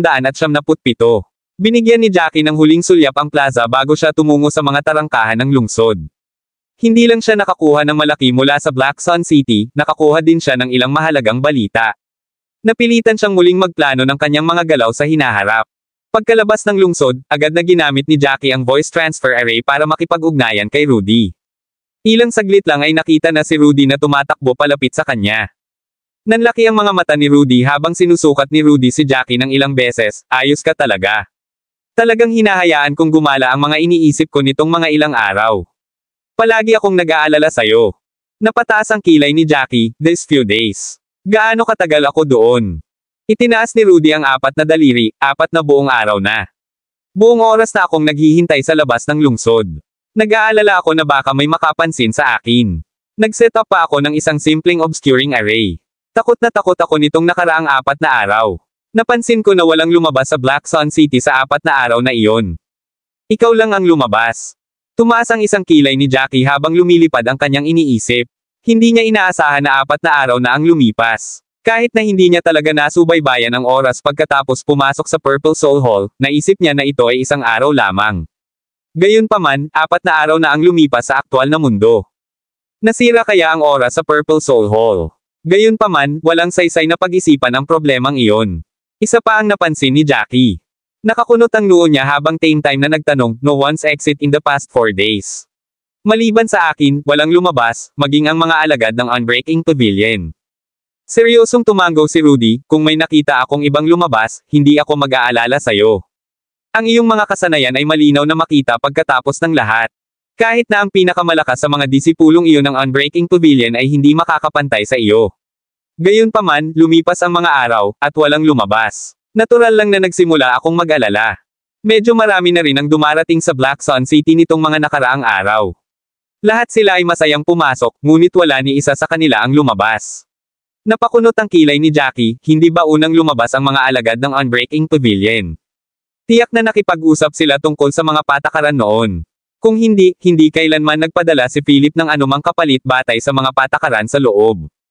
Dahil sa sinabi ni Jackie, nanlaki ang mga mata ni Rudy habang nag-aalalang itinanong ni Rudy kung ano ang nasa loob. Napabuntong hininga si Jackie, walang itinatago kay Rudy habang sinasabi niya kay Rudy ang lahat ng nangyari. Matapos marinig iyon ni Rudy, napanganga siya habang nakatingin sa Black Sun City na puno ng takot. Hindi niya inasahan na ang mga alituntunin sa lungsod ay magiging malupit na ang matatalo ay mawawala ng buhay. Hindi man sinabi sa rules na ang matatalo ay mamamatay sa second round, pareho pa rin ang resulta sa first round. May mawawalan ng buhay, at may makakakuha ng gantimpala at makatakas. Bahagyang kinilig si Rudy, no wonder walang lumabas. Mukhang karamihan sa kanila ay patay na. Ang mga mandirigma ng katangian ng kaluluwa ay mas kaunti sa bilang kumpara sa anumang iba pang katangian. 3 lang kayong nasa Purple Soul Hall. Maraming salamat mga ka-master sa walang sawang pagsusubaybay, isang like, share, and subscribe naman dyan mga ka-master. Abangan ang susunod pang mga kabanata.